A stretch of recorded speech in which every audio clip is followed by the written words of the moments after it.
नमस्कार दोस्तों।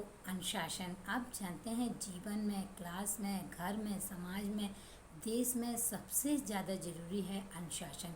क्या आप जानते हैं दोस्तों कि घर के मुखिया की बताई नीति का पालन करने से जीवन की कई परेशानी का हल मिल जाता है और सही गलत का भेद कर पाना भी आसान हो जाता है। तो जानिए, घर का मुखिया ही परिवार के बीच प्रेम भाव बनाकर रखता है। यदि आप घर के मुखिया की बात नहीं मानेंगे, उसके कहे हुए रास्ते पर नहीं चलेंगे, तो एक दिन आपको जीवन में ज़रूर पछताना पड़ेगा। जिस तरह की आप अपने क्लास में जाते हैं तो अपने गुरु की बात मानते हैं, उसी तरह आप अपने घर में अपने मुखिया के संचालन में चलिए, देखिए आपका जीवन सफल होगा। घर का मुखिया ही परिवार में अनुशासन बनाकर रख सकता है। परिवार का मुखिया यदि पैसे की बचत करता है, सभी को लेकर चलता है, फैसले और निर्णय सही समय पर लेता है, सावधानी पूर्वक अपने परिवार को चला रहा है, तो आपको खुश होना चाहिए, आपको उनकी खुशी में शामिल होना चाहिए।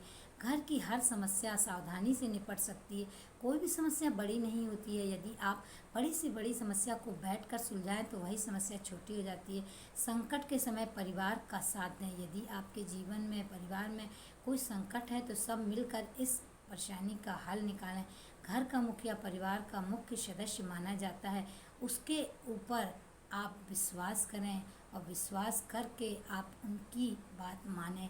देखिएगा, आप स्वयं बोलेंगे कि हमने ऐसा किया तो सफलता हमारे को अवश्य मिली।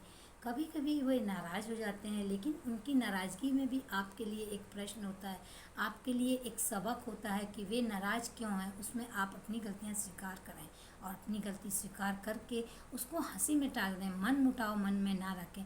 यदि घर में मन मुटाव भेदभाव रखेंगे तो आपको खुद परेशानी होगी। शारीरिक मानसिक रूप से आप स्वस्थ नहीं होंगे, और आप जब स्वस्थ ही नहीं होंगे तो आपको कुछ भी अच्छा नहीं लगेगा। घर की एकता को बनाए रखने के लिए आप इन नियमों का पालन करें, इन अनुशासनों को अपने जीवन में उतारें, तो देखिए आप सफल होंगे। ओम शांति।